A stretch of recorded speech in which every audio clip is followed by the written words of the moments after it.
Bonjour tout le monde, bienvenue sur notre plateforme Diaspora Vox. Aujourd'hui, nous avons le plaisir de pouvoir commencer notre premier podcast qui traite effectivement des thématiques concernant l'immigration.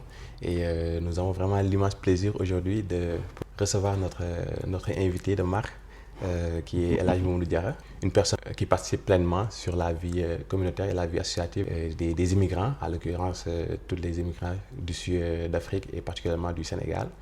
Alors, Monsieur Diarra, nous avons vraiment le plaisir de vous accueillir et on aimerait effectivement discuter de plusieurs thématiques. Ce sera un plaisir de partager toutes vos expériences vécues au Canada, à Québec particulièrement. Et aussi nous partager des conseils qui peuvent être utiles à notre communauté, surtout sur l'aspect intégration, insertion socio-professionnelle, puis aussi des trucs, des astuces pour effectivement faire face aux défis que sont confrontés nos immigrants. Mais avant ça, j'aimerais qu'on puisse peut-être revenir un peu sur votre parcours.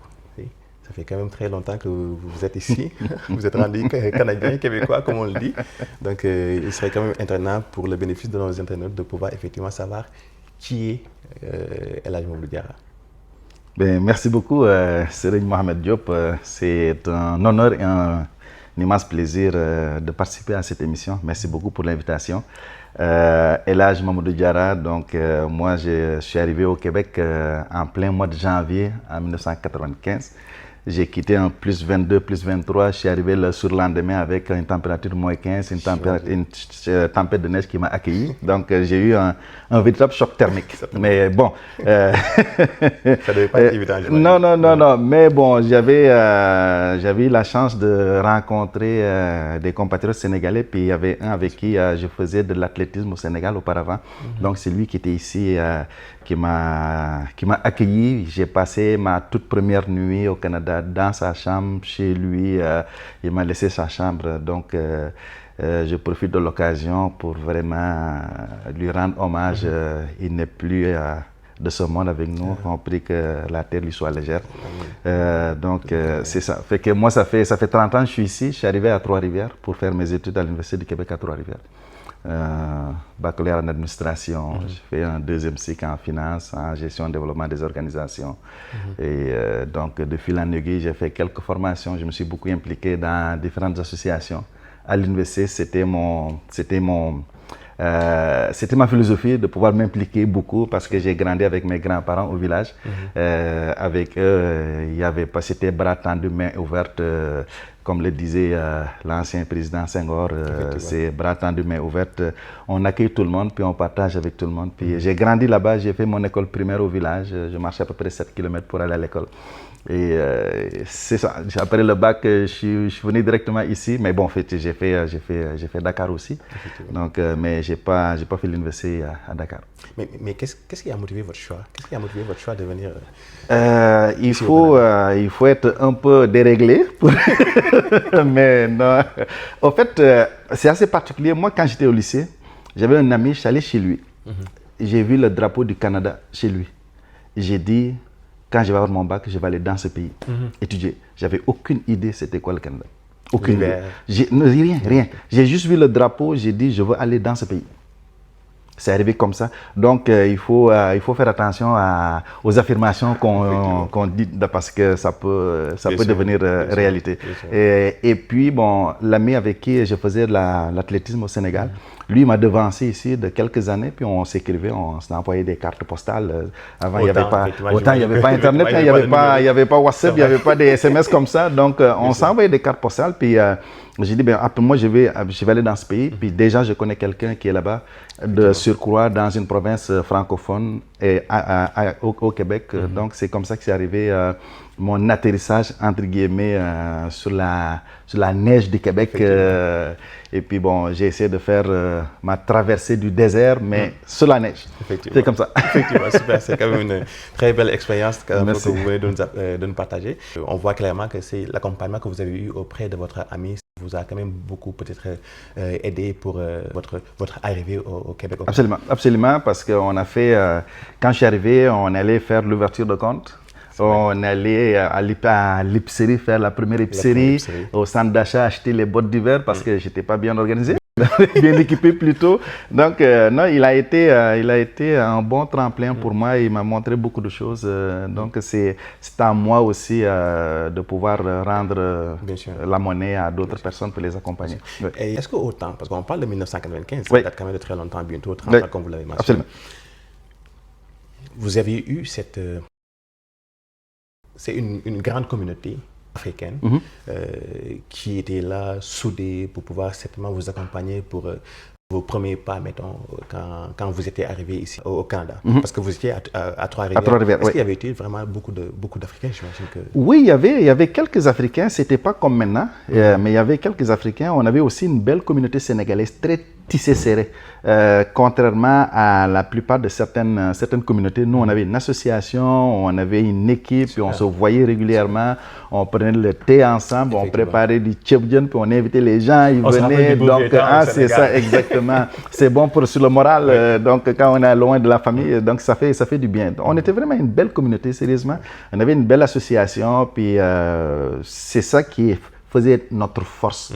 Ça, c'est toujours resté. Les gens nous voyaient à la pause, on discutait, puis on faisait des tournois de foot, des choses comme ça. Donc, c'est vraiment agréable. Ça aide. Ça aide. Puis la plupart, j'ai des amitiés qui se sont créées ici depuis. Donc, on est vraiment restés ensemble. C'est donc pour dire que oui, c'est pas parce qu'on va quelque part qu'il faut rester croisé. Puis non, il faut s'ouvrir.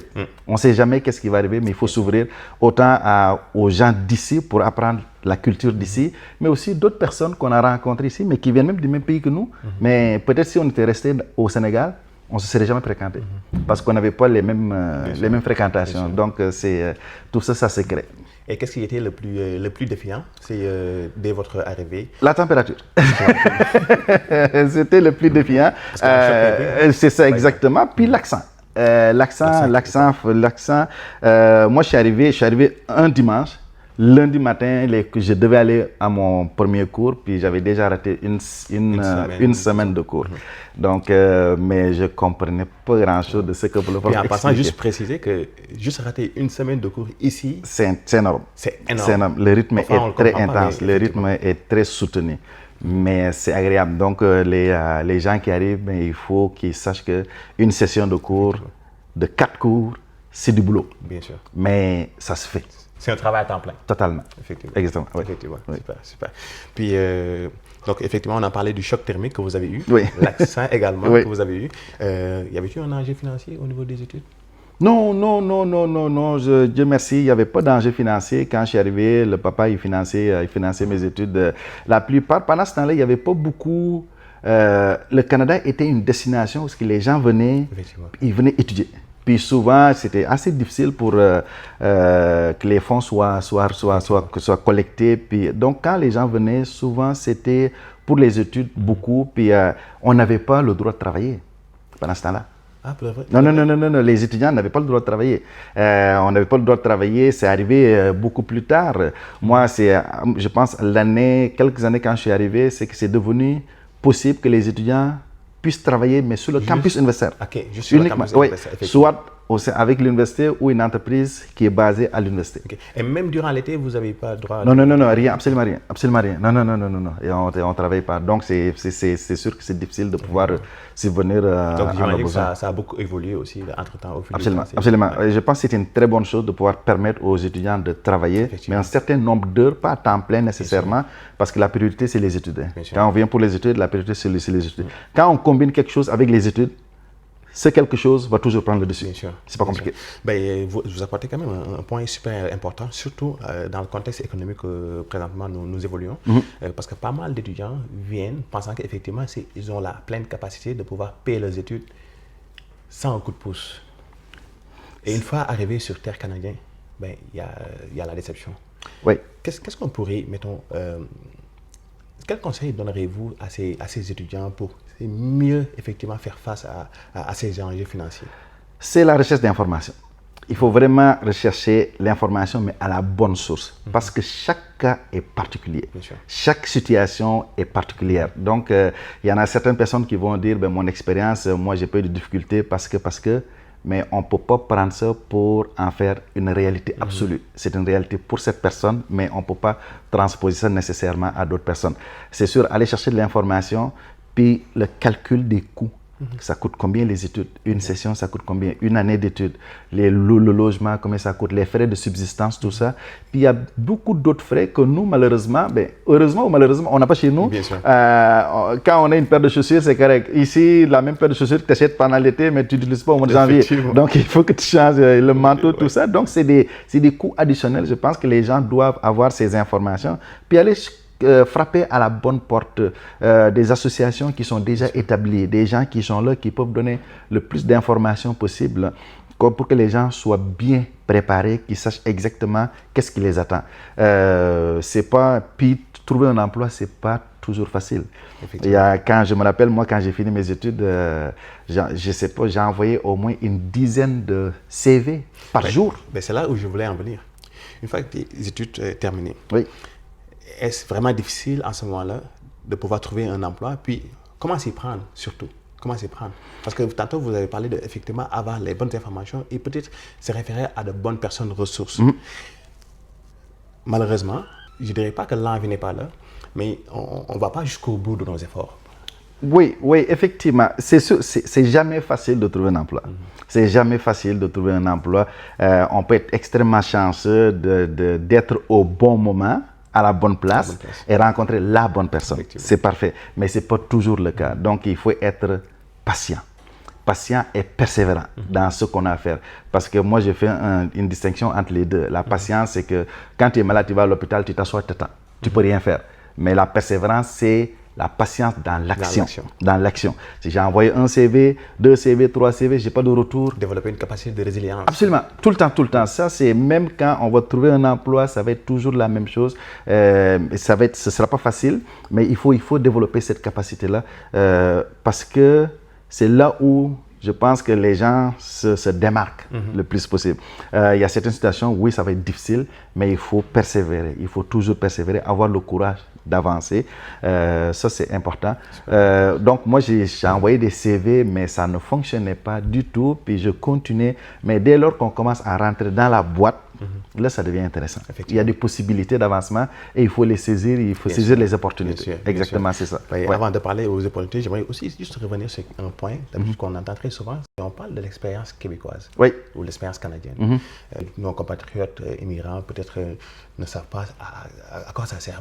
Pourtant, je suis quand même bien qualifié, j'ai fait mes études, j'ai pas mal de choses, j'ai de l'expérience, mais on parle de l'expérience québécoise. Qu'est-ce que cela veut dire réellement, l'expérience québécoise?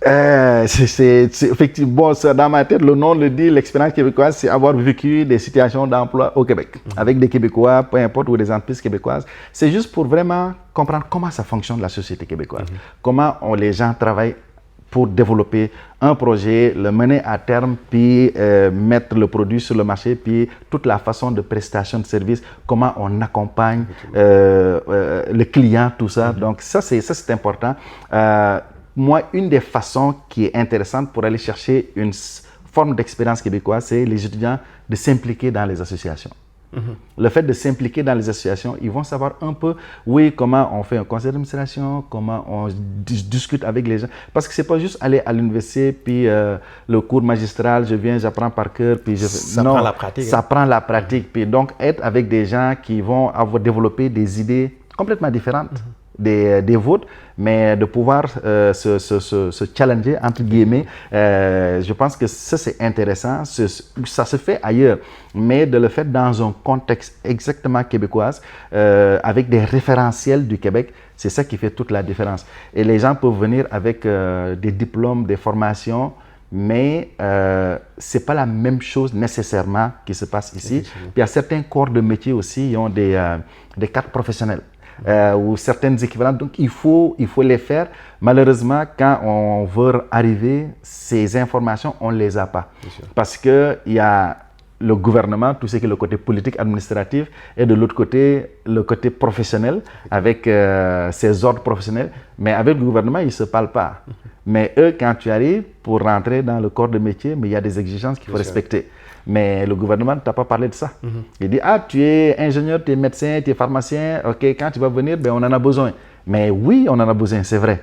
Mais pour rentrer dans ce bassin, mais exactement, il y a des portes à ouvrir, exactement. Donc, c'est ce qui est un peu difficile. Qui est difficile, c'est que ces gens, ils ont des années d'études en arrière de la cravate. Mais s'il faut qu'ils reviennent encore recommencer à zéro, avec une famille à nourrir, ça devient plus difficile. Oui, absolument. Mais c'est quoi les chances qu'ils ont peut-être dans quoi ils peuvent optimiser en ce moment-là pour pouvoir peut-être faire valoir leurs expertises, leurs talents pour pouvoir adhérer ou accéder à... Parce que oui, parfois on l'entend très souvent, effectivement, je suis qualifié, j'ai fait 5 ans d'expérience en tel domaine ou tel domaine. Et par la suite, parfois on n'a pas peut-être l'humilité de pouvoir peut-être commencer au bas de l'étage et par la suite effectivement évoluer au fil du temps. Qu'est-ce qui serait peut-être les trucs et astuces à optimiser afin de pouvoir effectivement bénéficier de ce type de... Ça, c'est une question extrêmement difficile parce que chaque situation est différente. C'est sûr, quand les gens arrivent, déjà quand quelqu'un arrive dans le début vingtaine, pas encore de famille établie, tout ça, c'est facile de recommencer. Quand tu viens avec la famille, au-delà de la trentaine, avec les enfants, puis il faut que tu recommences à zéro. Ça devient plus difficile. Puis pourtant, c'est les mêmes formations. Mais c'est juste où est-ce qu'on est rendu au niveau de notre âge, ça fait toute la différence. Ce qu'on a vécu déjà au pays avant de venir ici. Donc, ça, on met tout ça ensemble, ça devient difficile. Mais quand, ce qui est intéressant, c'est quand les gens viennent, c'est... je ne sais pas moi, c'est de dire, telle profession, c'est dans ça que j'ai évolué, j'ai eu une formation, mais est-ce qu'il y a une association? Est-ce qu'il y a des activités qui s'organisent? Par exemple, une chambre de commerce, mais un groupe comme ça pour aller tisser des liens avec des professionnels de ce milieu-là, pour commencer à comprendre certaines choses, certaines particularités de ce métier et les exigences d'entrée de ce métier, mais au Québec. Carrément. C'est pas facile, mais il faut se donner toutes les chances pour pouvoir le faire. Parce que ça ne vient pas nous trouver à la maison, dans notre salon. C'est impossible. Il faut aller le chercher. Puis ça demande aussi de l'investissement. En temps, puis en argent. Bien sûr. Parce que des fois, on sort, il faut s'inscrire pour telle activité. Des fois, ça peut coûter cher. Mais il ne faut pas le voir comme une dépense. Il faut le voir comme un investissement qui va rapporter à un moment donné. Ça va être difficile maintenant. Mais c'est sûr et certain, quand quelqu'un arrive, son premier souci, c'est le matin, qu'est-ce que je vais donner à la famille? Et non d'aller, je vais faire du bénévolat. Mais c'est bénévolat, par définition, il n'y a pas de rétribution monétaire. Mais c'est intéressant dans le CV. C'est intéressant aussi dans l'expérience, dans la façon de dire les choses, de faire les choses. Faites du bénévolat, mais dans n'importe quel domaine, mais faites du bénévolat pour, vous rendre utile, d'abord. Quand on est dans une société, il faut toujours se rendre utile. Peu importe où est-ce qu'on est. Même si vous passez une journée quelque part, essayez de vous rendre utile. Ça fait partie des valeurs québécoises. Absolument. Absolument. Et puis, en fait, je dirais même des valeurs universelles. Carrément, carrément. On doit chacun se donner ça comme valeur personnelle, se rendre utile à la société dans laquelle je vis. Bon, il y a le travail. Et le travail, on se rend utile en travaillant, mais d'une autre façon, de façon non désirée, entre guillemets, parce que c'est les impôts qu'on paye. Un peu l'aspect pécuniaire. Exactement, c'est ça. On paye les impôts, mais de notre côté, on doit partager aussi notre expérience avec les gens de façon bénévole. Et ça, c'est fondamental pour moi. Moi, je me suis toujours impliqué dans les associations. Puis si un conseil que je donne aux gens, mais faites-le. Attendez pas à la retraite pour le faire. Et pour rappel, vous étiez effectivement le président du conseil d'administration du tremplin. C'est un grand qui œuvre justement dans toutes les activités rattachées à l'accompagnement des immigrants qui sont établis. Est-ce que vous pouvez nous en parler davantage? Oui, le tremplin, c'est un organisme qui vient en aide pour l'accueil et l'intégration des nouveaux arrivants. Ça fait bientôt 3 ans que j'ai quitté le conseil d'administration, mais j'ai été président pendant 8 ans. Pendant 8 ans, c'est vraiment une belle école de formation pour quelqu'un qui veut savoir les rouages, comment ça fonctionne, mais aussi c'est un organisme qui a une valeur ajoutée pour aider les gens à venir, à s'installer au Québec, à Lévis surtout, l'intégration à Lévis.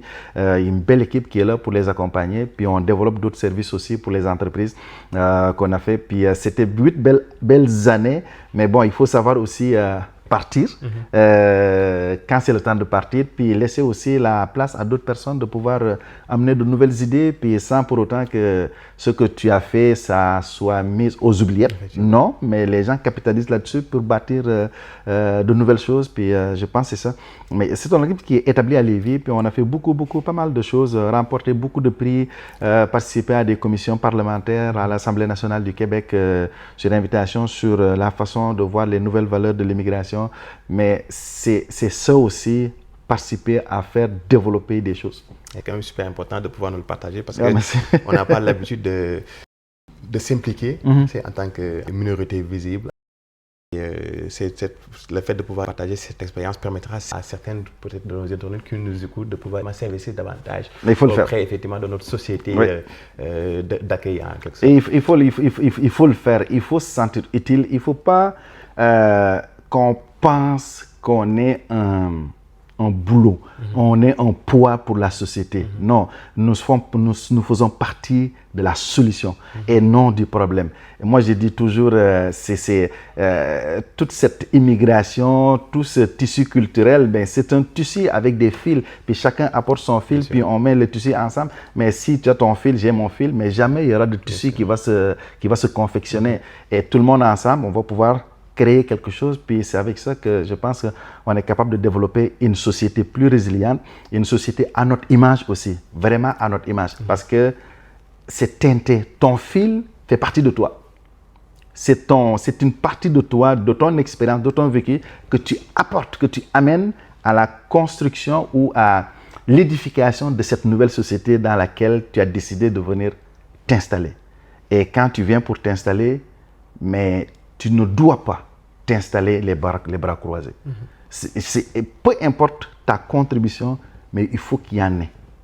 Peu importe la grosseur, la grandeur, je ne sais pas comment, là, mais il faut qu'il y en ait. Si c'est 1 heure par semaine que tu as donné, mais fais-le. Si c'est 2 heures par semaine, fais-le. Puis si c'est pour développer des services conseils, fais-le.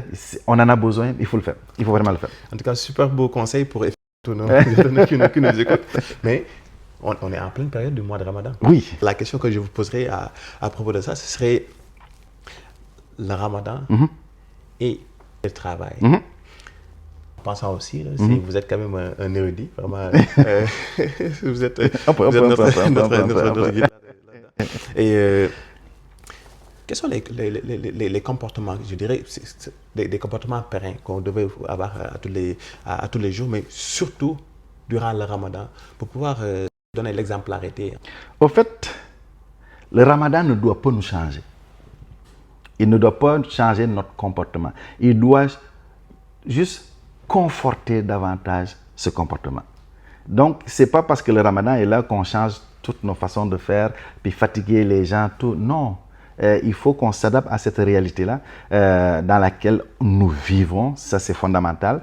Et je pense que notre religion qui est là pour parfaire les comportements. Puis toutes les autres religions d'ailleurs. Actuellement, nos compatriotes ou les autres qui sont non musulmans, ils sont en train de faire le carême. Le Sénégal, les musulmans et les non musulmans cohabitent de façon extraordinaire ensemble. Donc ça, je pense qu'il faut conserver ça. Il faut conserver ce respect-là. Il faut toujours respecter autrui. Toujours. Peu importe la personne. Peu importe la personne, petit, grand, femme, homme, âgé, jeune, qui bien habillé, pas bien habillé, il faut toujours respecter les personnes, peu importe. Ça là, c'est indéniable. C'est parce que demain là, on ne sait jamais. Peut-être que les rôles vont changer, vont s'inverser, puis c'est très très possible. Il y a un grand poète persan, Rumi, il disait que faites le bien, jetez-le dans la mer. Il vous sera rendu dans le désert. Donc, tu fais le bien. Pense pas à ce que tu as à faire. Le bien, c'est dans le conseil que tu donnes. C'est l'aide que tu apportes aux gens. C'est le comportement, c'est le sourire que tu donnes à quelqu'un. Juste le sourire. Uniquement ça. Mais tu le fais de façon désintéressée. Carrément. Désintéressée. Bonjour. Peut-être que tu n'attends pas de rétribution, de récompense. C'est ça que je dis, qu'il dit, jette-le dans la mer. Ne dis, pense pas. C'est fait. Ça fait partie de toi. Un jour viendra. C'est toi qui vas te retrouver dans le besoin, donc dans le désert, mais c'est quelqu'un qui va le faire pour toi. Ça peut être toi, ça peut être quelqu'un de ta descendance aussi. Donc, c'est tout ça aussi qui qui est important. Donc, oui, le ramadan, il est là. Nous devons respecter aussi nos collègues de travail. Ça, c'est clair. Parce que ce n'est pas le lendemain, le surlendemain de la fin du ramadan, puis qu'on devient encore, on fait n'importe quoi. Mais ça ne doit pas être un facteur. Ça va pas non, être absolument un facteur pas. négligent pour non, absolument pas. Absolument. réduire notre performance. Non, bien au contraire. Non, il faut pas. Il faut pas parce que le ramadan, non. Il ne faut pas que ça réduise notre performance. Oui, ça dépend aussi du domaine de travail dans lequel les gens sont. Si quelqu'un qui est dans la construction, puis si le ramadan tombe en plein mois de l'été, puis en plein milieu de l'été, puis à l'extérieur pour travailler à plus 35, plus 40, c'est sûr que c'est difficile. Oui, mais en même temps, il ne faut pas que ça devienne un facteur de non-performance. On peut demander des aménagements si c'est possible, mais le ramadan, non. Quand on fait le ramadan au pays, on ne change pas nos horaires de travail. Quand le ramadan est arrivé auprès du prophète Mohammed sallallahu alayhi wa sallam, il n'y avait pas de changement. Tout était là, on faisait les affaires exactement comme on le faisait. Il faut s'adapter à la situation climatique parce que ne pas manger, ne pas boire, mais ce n'est pas un suicide. Bien au contraire. Au contraire, c'est quand quelqu'un rentre dans le ramadan et qu'il sort du ramadan, il faut qu'il devienne une meilleure personne que quand il était avant le ramadan. Il faut qu'il devienne une meilleure personne. C'est comme le serpent qui se meurt, qui enlève sa peau, qui disparaît, puis il y a une nouvelle peau qui arrive, mais il devient toute belle. Mais moi, j'ai peur des serpents, mais bon, qu'est-ce que tu veux? Mais c'est ça, cette réalité que nous devons aussi prendre pour pas que c'est le ramadan, non, je deviens amorphe. Non, bien au contraire. C'est travailler sur notre caractère. C'est au-delà de ne pas manger, de ne pas boire, c'est travailler sur notre caractère. Tantôt, on a parlé de persévérance quand on parlait des CV. Mais c'est ça aussi le ramadan. Super intéressant. Et de quoi on se demande, est-ce utile, pertinent, important de pouvoir en parler avec leur gestionnaire, leur boss, ou ce serait plus sage, c'est de vivre son jeûne tranquillement dans son coin? Moi, je pense que s'il y a un besoin d'aménagement des heures de travail, certaines situations, oui, ça se fait. Ou, par exemple, on nous invite pour aller manger quelque part, on va dire non, je fais mon jeûne, puis je ne peux pas manger. Puis, mais ça n'empêche, c'est ce que si la personne peut aller avec eux discuter, il n'y a pas de problème. Moi, je n'en vois pas de problème personnellement, mais si c'est possible de ne pas y aller, n'y va pas, il n'y a pas de problème. Mais faire des demandes de façon incessante, je fais le ramadan, la question à ta question, c'est pourquoi? Je posais la question pourquoi je me sens dans l'obligation d'aller dire je fais le ramadan. Si ça ne change absolument rien dans ma performance, absolument rien dans ce que j'ai à faire, rien, comme un bon Québécois, rien, pas en tout là, mais rien à dire. Je vis ma vie, puis chacun vit sa vie, il n'y a pas de souci, mais nous devons incarner un comportement qui est un bon comportement. Un comportement de respect, un comportement de modestie, un comportement d'entraide et de solidarité. Peu importe la personne, l'individu qui est devant nous, que ce soit un musulman, un non-musulman, que ce soit une personne, que ce soit une autre créature, nous devons avoir ces bons comportements-là. Sinon, on devient, c'est qu'on a de bons comportements de façon périodique, sporadique, dépendant de la saison, de la situation. Non, ça, ce n'est pas comme l'arbre qui change ses feuillages. Nous devons être nous-mêmes, tout le temps. Super intéressant. J'aimerais ça qu'on puisse peut-être prendre une petite pause et pouvoir continuer